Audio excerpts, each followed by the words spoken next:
Halo para pejuang UTBK, jumpa lagi bersama saya Kak Resti. Gimana nih semangatnya? Oke, tidak terasa ya, kita sudah mendekati penghujung di UTBK untuk gelombang 2. Yang sudah melaksanakan tes, sekarang kalian jangan santai-santai dulu ya.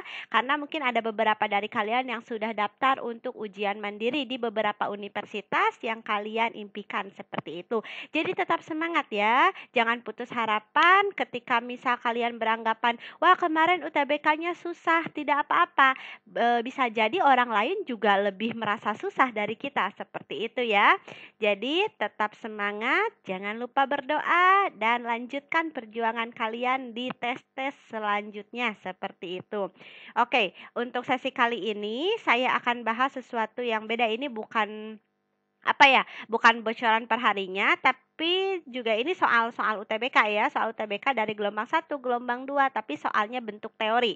Sebagaimana kita tahu kalau misal soal teori di fisika itu susah-susah gampang, ketika kita paham teorinya, wah ini gampang, nggak usah menghitung seperti itu. Tapi kan kalau misal kita tidak paham sama sekali, justru malah makin ngeblank gitu. Kalau ada beberapa anak yang misal ngerjain soal teori, dia pinter hitungan, tapi ketika dikasih teori karena mungkin konsepnya belum matang, ya dia bingung seperti itu. Padahal soal teori itu saya selalu anggap itu soal bonus ya untuk di fisika seperti itu. Kita lihat ya, kita lihat soalnya seperti apa untuk UTBK 2022 dari soal nomor 1.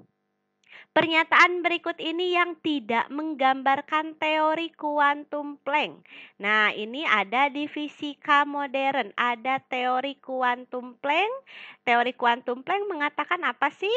Nah, ada beberapa kata kunci ya untuk teori kuantum Planck. Di sini ada istilah foton. Terus ada istilah paket energi. Nah, ini paket energi, terus ada istilah lain namanya energi yang terkuantisasi. Apa sebenarnya 3 istilah ini untuk teori kuantum Planck? Nah, ini sama saja, ini satu makhluk yang sama. Kalau misal dirumus itu simbolnya N. Nah, kata Planck bahwa foton itu sebagai partikel pembawa cahaya. Berarti karena dia partikel pembawa cahaya, kecepatannya sama dengan C ya. Itu karakteristiknya.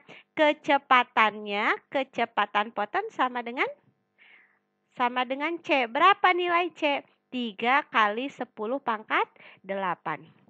Nah, di sini ada paket energi terkuantisasi. Artinya apa?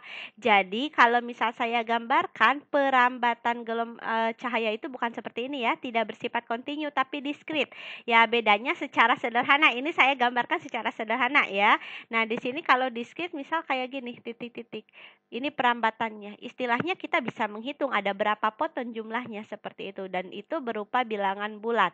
Energi fotonnya itu sebesar N kali H dikali F, atau N kali H kali C dibagi lambda. Dengan N-nya foton atau paket energi, H-nya disebut konstanta dari Planck. Berapa konstanta Planck-nya? 6,63 kali 10 min 34. Itu ya mengenai teori kuantum Planck. Berarti di soal nomor 1, A, semua foton merupakan gelombang elektromagnet. Jelas, karena apa? Foton itu merupakan partikel pembawa cahaya, dan cahaya itu salah satu contoh gelombang elektromagnet. Yang kedua, efek Compton menerapkan teori kuantum Planck. Betul, ya ini sudah betul. Kenapa? Nah, energi yang dibawa oleh foton di dalam peristiwa efek Compton itu dirumuskan sebagai E sama dengan Hc per lambda atau E sama dengan NhF ya. Itu sesuai dengan teori kuantum Planck. Yang ketiga, kecepatan foton sama dengan kecepatan cahaya. Ini juga betul. Yang keempat, cahaya terdiri atas kuantum energi. Ini yang bersifat diskrit maksudnya. Ini betul, berarti yang salah energi suatu foton katanya ini harusnya apa? E sama dengan NhC dibagi lambda. Lambdanya yang di bawah. Itu kebalik ya rumusnya, seperti itu. Itu untuk nomor 1 ya, mengenai teori kuantum Planck. Oke, kita lanjut ke soal nomor 2. Berikut adalah hal-hal yang mempengaruhi energi kinetik elektron pada peristiwa efek fotolistrik. Oke, ternyata ya kalau misal kita cermati soal-soal teori itu kebanyakan fisika modern seperti itu. Nah, di sini ada efek fotolistrik. Saya tanya, apa itu peristiwa efek fotolistrik? Kita harus tahu dulu nih. Nah, kita lihat dari katanya saja. Ini ada kata foto. Foto kan artinya apa? Foto itu cahaya, listrik berarti identiknya dengan muatan. Apa itu peristiwa efek fotolistrik? Misal secara ceritanya kayak gini aja. Misal saya punya logam. Nah, saya tanya, apakah karakteristik setiap logam sama? Misal tingkat kepadatannya, daya hantar listrik, dan lain-lain sifatnya sama tidak? Beda kan ya? Oke, setiap logam punya karakteristik sendiri. Nah, di sini karakteristik dari logamnya itu disebut sebagai fungsi kerjanya. Itu ya, itu karakteristik logam. Di sini fungsi kerja dinyatakan sebagai W0.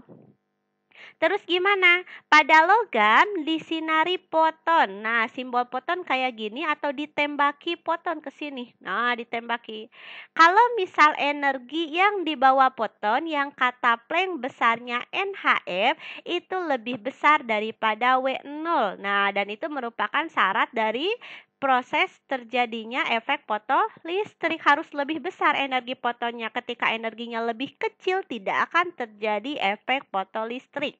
Nah, apa akibatnya? Akibatnya ada elektron dari logam yang loncat atau keluar dari logam. Karena elektronnya bergerak, otomatis elektronnya punya energi kinetik. Seperti itu kejadiannya. Nah, kita cek ya di sini. A. Energi cahaya yang digunakan lebih besar dari fungsi logam. Betul, ini merupakan syarat dari terjadinya efek fotolistrik.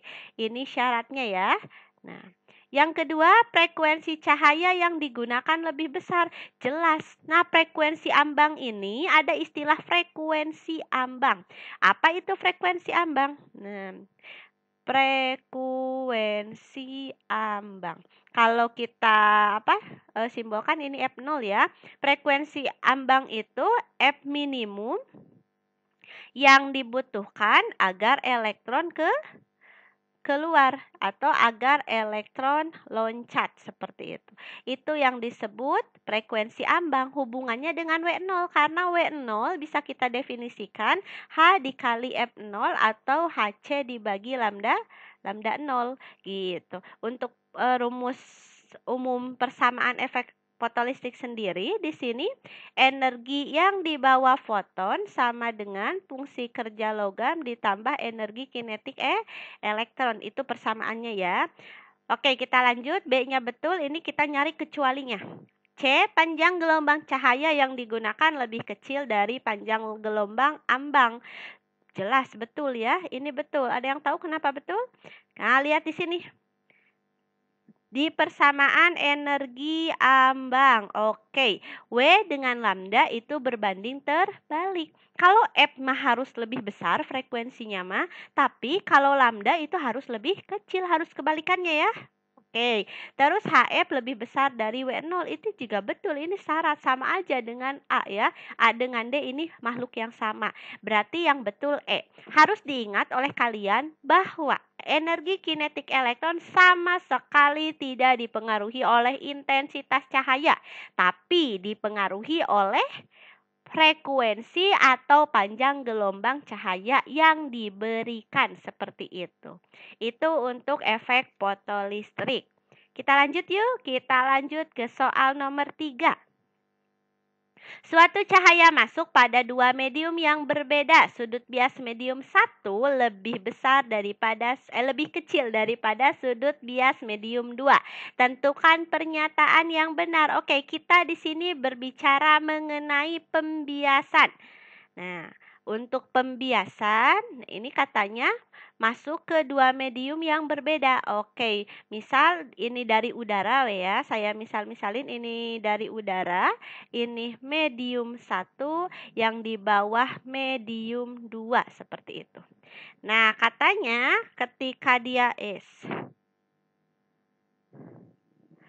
ketika dia masuk medium 1, nah yang mana sudut biasnya? Misal ini datang dari udara ya. Kalau misal medium 1-nya itu lebih besar indeks biasnya daripada N udara, saya sebut di sini N1 lebih besar dari N udara. Maka yang harusnya dia lurus ke sini kalau mediumnya sama, dia dibelokkan mendekati garis normal. Mana garis normalnya? Garis normal itu garis yang tegak lurus bidang batas. Ini garis normal. Berarti kan ini ada I, ini ada R. R-nya sudut bias seperti itu. Ya. Nah, dari peristiwa ini bisa kita rumuskan menggunakan persamaan Snellius. Ada yang masih ingat mengenai persamaan Snellius? Di persamaan Snellius katanya N udara, misal dari atas ya, N udara dikali sin theta I atau sin sudut sinar datang, terus N1 dikali sin theta R, seperti itu. Itu persamaannya. Nah, kita lihat, kita bandingkan. NU per N1 sama dengan sin theta R dibagi sin theta 1. Seperti itu. Ini udara, ini I-nya sudut datang, berarti berbanding terbalik. Kalau N-nya besar, justru sudutnya akan kecil, seperti itu. Oke, kalau N-nya besar, sudutnya kecil. Nah, dari sini kita juga bisa merumuskan nih. Kalau kita bandingkan dengan nilai phi dan lambda. N1 per N2 sama dengan, ini dibalik ya, sin tetanya sin theta 2 dibagi sin theta 1 sama dengan pi 2 pi 1 sama dengan lambda 2 per lambda 1, seperti itu. Jadi berbanding terbalik, nilai kecepatan dan nilai lambda ya, itu semuanya berbanding terbalik dengan medium, seperti itu. Bagaimana dengan frekuensi? Frekuensi nilainya tetap, tidak akan berubah ketika terjadi proses pembiasan. Jadi besaran yang sifatnya tetap itu frekuensi ya, gitu. Berarti untuk soal nomor 3, tentukan pernyataan yang benar. Ini kita tahu bahwa sin theta 1 lebih kecil dari sin theta, ya udah kita sebut kayak gini aja. Kalau dia lebih kecil berarti tentukan pernyataan yang betul, N-nya katanya lebih besar. Ini betul ya, ini salah gitu. Ini juga udah jelas salah, berarti jawabannya A. Hanya kita bandingkan dengan nilai A gitu. Dengan nilai indeks biasnya, seperti itu. Itu untuk soal nomor 3. Saya lanjut ke nomor 4. Dalam wadah A terdapat, sedangkan dalam wadah B terdapat sejumlah es asin yang terbuat dari air asin yang masanya sama. Kedua wadah terbuat dari logam, kemudian kedua wadah diletakkan saling bersentuhan di suatu tempat pada suhu kamar. Diamati bahwa es asin dalam wadah B lebih banyak mencair dibanding es dalam wadah A. Hal ini terjadi karena, oke, di sini kita perlu pahami, ini ada beberapa istilah. Istilahnya ada kalor jenis. Nah, ini nih. Ada kalor jenis. Apa simbol kalor jenis? Itu C kecil ya. Lalu ada kalor lebur. Nah, ini disebut kalor laten. Itu simbolnya L. Oke, di sini kita bedakan dulu nih. Kalor jenis C itu dipengaruhi atau berdampak pada perubahan suhu. Jadi kalau ada yang berubah suhunya berarti hubungannya dengan kalor jenis. Sedangkan L itu hubungannya dengan perubahan wujud. Kalau kita definisikan nih, apa itu C? C sama dengan Q dibagi M kali delta T. Nah, kita definisikan bareng-bareng ya. Kalor jenis adalah kalor yang dibutuhkan untuk menaikkan 1 kg massa sebesar 1 derajat Celcius. Artinya, jika nilai C-nya besar, nah, jika nilai C-nya ini harusnya C kecil, mohon maaf, nanti ketukar sama kapasitas kalor ya. Bahaya nih. Oke, saya tulis ini. Di sini C. Nah, ini C, ini C ya. Jika C nilainya besar, artinya apa artinya di sini kalau nilai C-nya besar? Artinya si zatnya akan sulit naik suhunya ya, atau bertambah suhu. Gitu. Jadi kalau nilai C-nya besar justru sulit untuk dipanaskan seperti itu. Kalau C-nya kecil itu lebih mudah. Itu nilai C. Sedangkan untuk L. L kalau kita definisikan L sama dengan Q dibagi M. Banyaknya kalor yang dibutuhkan untuk mengubah wujud 1 kilogram benda seperti itu. Nah, di sini CL-nya besar ya. Nilai L besar artinya dia sukar mencair atau sukar berubah wujud. Itu ya yang harus kita pahami. Jangan sampai kebalik. L besar, oh berarti ini bakal cepat gitu naiknya atau perubahan suhunya jadi besar. Tidak seperti itu. Berarti jawabannya karena di sini wadah B lebih banyak mencair, artinya yang ada di si B itu kan es asin ya. Yang ada di si B itu es asin, artinya kalor lebur es asin lebih kecil daripada atau kalor lebur es lebih besar daripada kalor lebur es asin seperti itu. Itu untuk nomor 4 ya. Jadi yang perlu kalian pahami pengertian dari kalor jenis atau pengertian dari kalor lebur es. Jangan sampai ketukar ya, gitu. Oke, kita lanjutkan ke nomor 5. Yang termasuk besaran vektor. Apa itu besaran vektor? Besaran vektor itu besaran yang mempunyai besar dan arah seperti itu. Oke, kita cek aja satu-satu. Kalian harus bisa nih membedakan kelajuan dan kecepatan. Siapa yang bersifat skalar, siapa yang bersifat vektor atau yang termasuk vektor. Ini skalar ya. Terus di bawah waktu juga skalar karena kan misal kita lihat waktu jam 10 ke kanan enggak seperti itu ya. Dia tidak punya arah. Gaya kelajuannya salah. Masa kelajuannya salah berarti yang betul kecepatan, gaya, dan percepatan. Gaya udah jelas ya sama percepatan itu punya arah seperti itu. Karena kita biasa menggambarkan sistem. Nah ini kita bedakan dulu mengenai kecepatan dan kelajuan. Nah, yang ini merupakan besaran vektor karena nilai kecepatan itu didapat dengan membagi nilai perpindahan dibagi dengan waktu. Sedangkan untuk kelajuan dia merupakan besaran skalar. Pi sama dengan jarak dibagi waktu.